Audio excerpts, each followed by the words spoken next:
ओम पूर्णमदः पूर्णमिदं पूर्णात् पूर्णमुदच्यते पूर्णस्य पूर्णमादाय पूर्णमेवावशिष्यते। ओम शांति शांति शांति।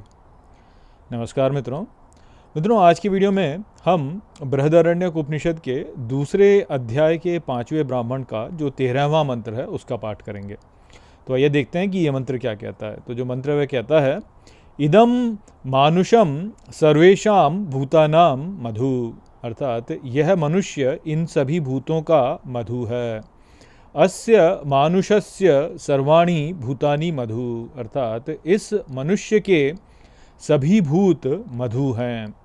यश्चायम अस्मिन् मानुषे तेजोमयो अमृतमयः पुरुषः, अर्थात और जो इस मनुष्य में तेजोमय अमृतमय पुरुष है।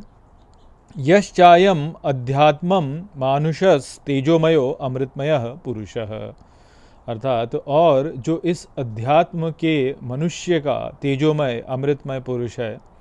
अयमेव स यो अयम आत्मा, अर्थात वह ही है जो यह आत्मा है। इदम अमृतम इदम ब्रह्म इदम सर्वम, अर्थात यह अमृत है, यह ब्रह्म है, यह सब कुछ है।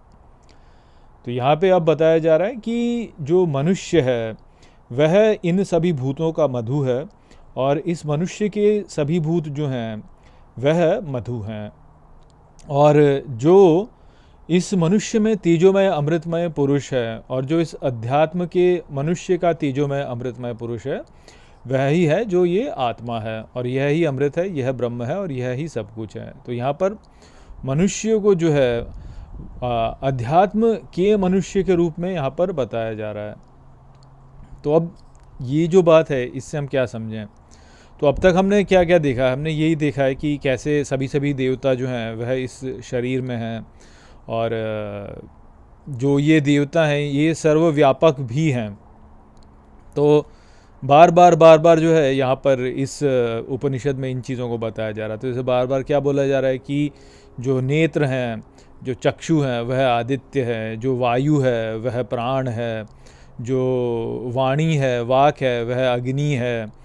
तो इस प्रकार से बार बार बताया जा रहा है कि वाक अग्नि है, आदित्य चक्षु हैं और दिशाएं जो है वह श्रोत्र हैं और प्राण जो है वह वायु हैं। और क्या बोला था कि जब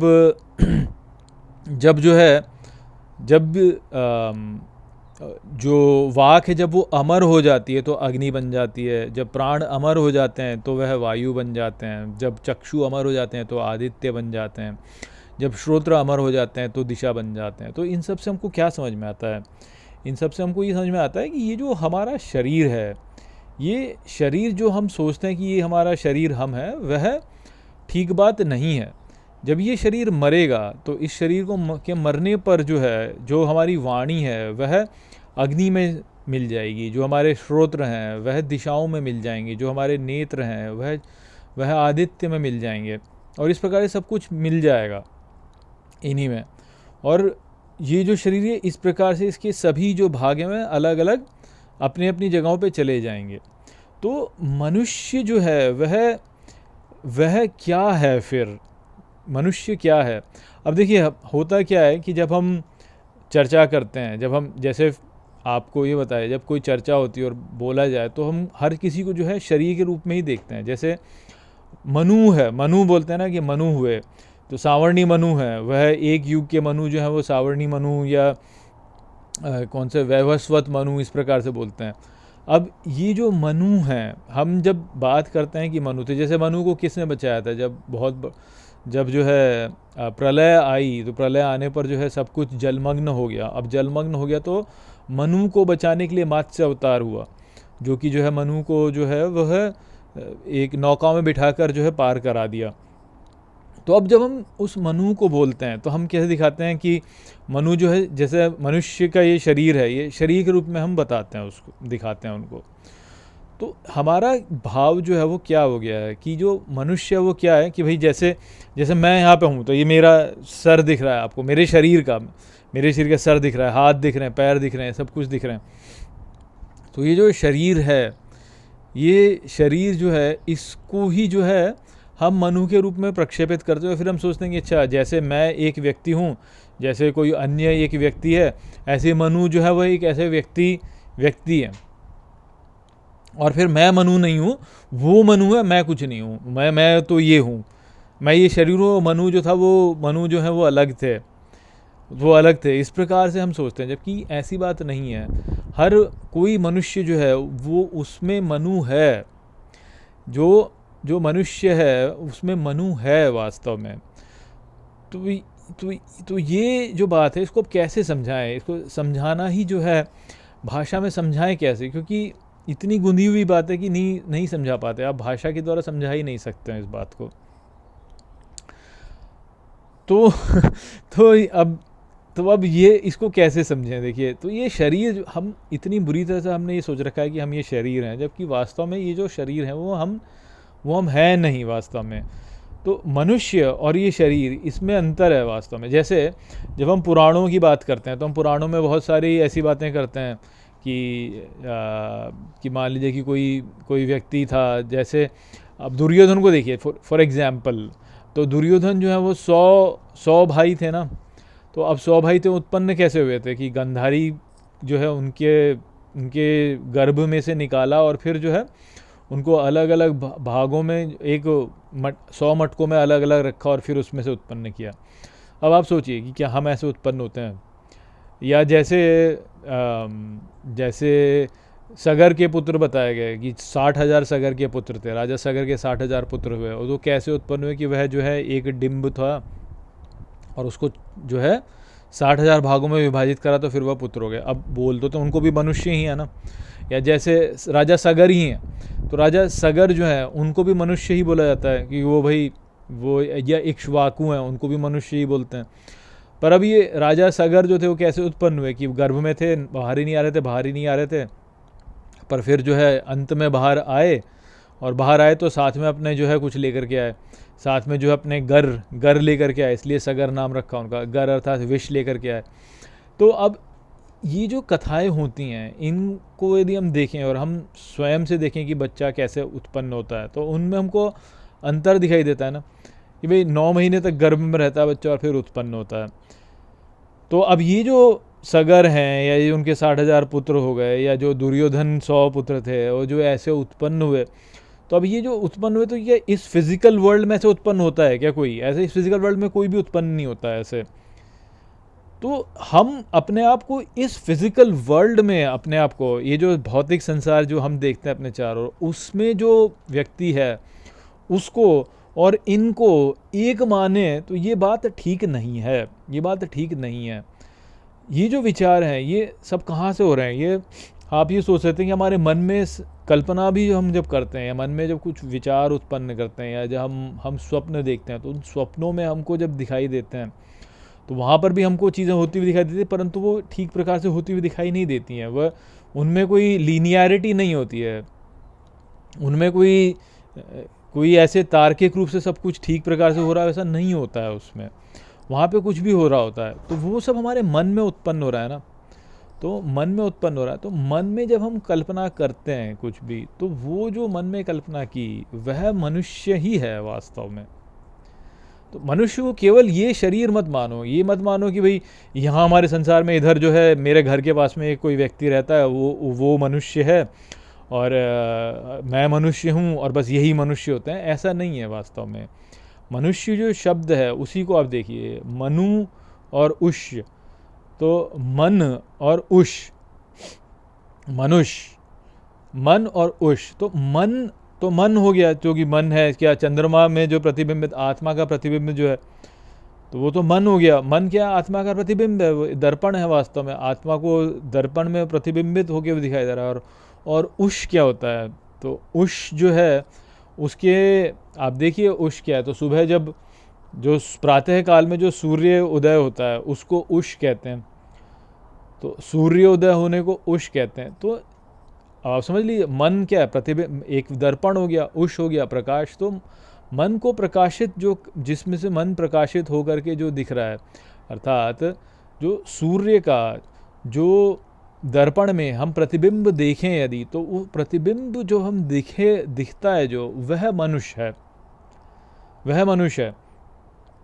तो जैसे बाइबल में क्या बोला, बाइबल में गॉड क्या कहता है, गॉड कहता है कि मैंने मनुष्य को बनाया अपने ही प्रतिबिंब में।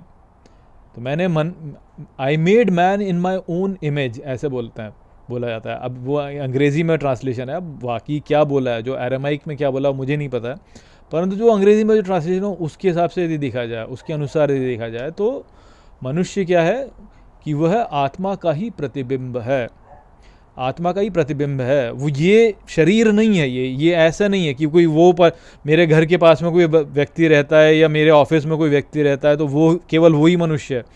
वो केवल वही मनुष्य नहीं है वास्तव में, ईश्वर का प्रतिबिंब है मनुष्य वास्तव में। वो अब मान लीजिए कोई व्यक्ति है जो कि जो है भौतिकता में ही है, वो अपने आप को केवल अपना शरीर मानता है, तो वो वास्तव में मनुष्य नहीं है, वो पशु है। वो मनुष्य नहीं है, पशु है वो, क्योंकि पशु ही है फिर वो।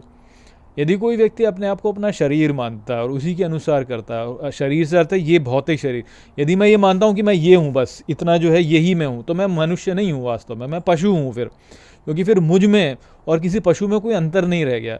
परंतु यदि मैं ये मानता हूँ कि मैं ईश्वर का प्रतिबिंब हूँ और ईश्वर के अनुरूप मेरा व्यवहार होना चाहिए, तो फिर मैं मनुष्य हूँ, तब मैं मनुष्य हूँ वास्तव में। तो वो है मनुष्य की परिभाषा कि ईश्वर का प्रतिबिंब, अर्थात जैसा ईश्वर है वैसा ही हो। तो भगवान कृष्ण का ही प्रतिबिंब, का ही प्रतिरूप हो जाए तो फिर मनुष्य कहलाएगा। भगवान शिव का ही प्रतिरूप हो जाए, गॉड का ही प्रतिरूप हो जाए, अल्लाह का ही प्रतिरूप हो जाए, तब मनुष्य कहलाएगा वो, अन्यथा नहीं कहलाएगा मनुष्य। तो ये है मनुष्य की परिभाषा। तो मनु जो है वह क्या है, वह ईश्वर का ही प्रतिबिंब है, ईश्वर का ही प्रतिबिंब है वास्तव में मनु। मन जो है वो क्या है, दर्पण होता है, दर्पण। तो दर्पण जो है उसमें प्रतिबिंब, किसका प्रतिबिंब, ऊषा का प्रतिबिंब, ऊष का प्रतिबिंब। तो अब बोला जा रहा है कि जो मनुष्य है वो, उसमें जो तेजोमय अमृतमय पुरुष है और जो अध्यात्म के मनुष्य का जो तेजोमय अमृतमय पुरुष है वह एक ही है और वह आत्मा है। तो इससे हमको अपने वास्तविक अस्तित्व का बोध होता है कि हमको ये नहीं सोचना चाहिए कि हम ये शरीर हैं। यदि हम ये सोचते हैं कि हम ये शरीर हैं तो फिर हम पशु हो जाते हैं, और पशु जो होते हैं वो उसकी बलि होती है, फिर उसकी बलि चढ़ती है फिर यज्ञ में। ये जो संपूर्ण विश्व, ये जो अश्वमेध यज्ञ चल रहा है, इसमें पशु की बलि होती है। तो पशु की बलि होगी, यदि मैं ये सोचता हूँ कि मैं ये शरीर हूँ तो मेरी बलि होगी। क्यों होगी? क्योंकि मैं मरूंगा, ये शरीर मरेगा, ये शरीर नष्ट हो जाएगा, तो उसकी तो बलि चढ़नी है इस यज्ञ में। परंतु यदि मैं समझूं कि मैं वो नहीं हूँ, मैं ईश्वर का प्रतिबिंब हूँ, तो मैं ये शरीर नहीं हूँ, मैं ईश्वर का प्रतिबिंब हूँ वास्तव में, तो फिर जो है बलि नहीं होती है, फिर आप अपने मनुष्य स्वरूप को प्राप्त करते हैं। तो जो पुरुष है वो क्या है, अब इस बात को भी समझिए। पुर क्या है? पुर जो है वह ये शरीर है, पुर शरीर है वास्तव में, और उसमें प्रवेश किया है पुरुष। तो पुरुष उसमें प्रवेश किया है, अर्थात इस शरीर को प्रकाशमान किया है वो, शरीर को प्रकाशमान किया है वो। तो मनुष्य जो है वह कौन है जो कि शरीर को प्रकाशमान ही कर रहा है? तो इस प्रकार से पुरुष और मनुष्य एक ही हो जाते हैं, इस प्रकार से। तो आप बात को समझ रहे हैं, यहाँ पे बात को समझ रहे हैं, आशा करता हूँ कि समझ रहे हो कि भाई यदि इस शरीर को जो चलाने वाला है वह पुरुष है जो विधृति के द्वार से प्रवेश किया है, विधृति के द्वार से प्रवेश किया है, और वो ही है जो कि शरीर को चलाता है, और वो ही है जो कि इस संपूर्ण जगत को भी चलाता है। और तो जब वो इस शरीर में प्रवेश करता है तो इंद्र कहलाता है, एक शरीर में प्रवेश करता है तो इंद्र कहलाता है, और वो जब ईश्वर से एक हो जाएगा तो वह ही पुरुष हो जाएगा। तो इस प्रकार से वो एकता ही है यहाँ पर वास्तव में, इस प्रकार से एकता ही है। अब इसको और गहरे से कैसे समझाया जाए ये मैं नहीं समझा। जिसको समझ में आ रहा होगा उसको समझ में आ गया होगा, जिसको नहीं समझ में आ रहा होगा उसको नहीं समझ में आया होगा, पर बात ऐसी ही है वास्तव में। आप यदि अपने आप को ये मानते हैं कि मैं ये शरीर हूँ तो आप पशु हैं, यदि आप अपने आप को मानते हैं कि मैं ईश्वर का प्रतिबिंब हूँ तो आप मनुष्य हैं, और तब आप मनुष्य हैं तभी आप इंद्र भी हैं, और तभी आप वास्तव में जो है आत्मा हैं, और तभी आप वास्तव में संपूर्णता से एक हैं और आप ईश्वर का ही स्वरूप हैं, ईश्वर का प्रतिबिंब मान करके ईश्वर का ही स्वरूप है, प्रकाश विमर्श जिस प्रकार से बोला गया। तो वही यहाँ पे समझने वाली जो बात है वो यह ही है। तो आशा करता हूँ कि ये मंत्र आपको ठीक प्रकार से समझ में आ गया होगा। चलिए इसी के साथ इस वीडियो को हम यहीं पे समाप्त करते हैं। नमस्ते।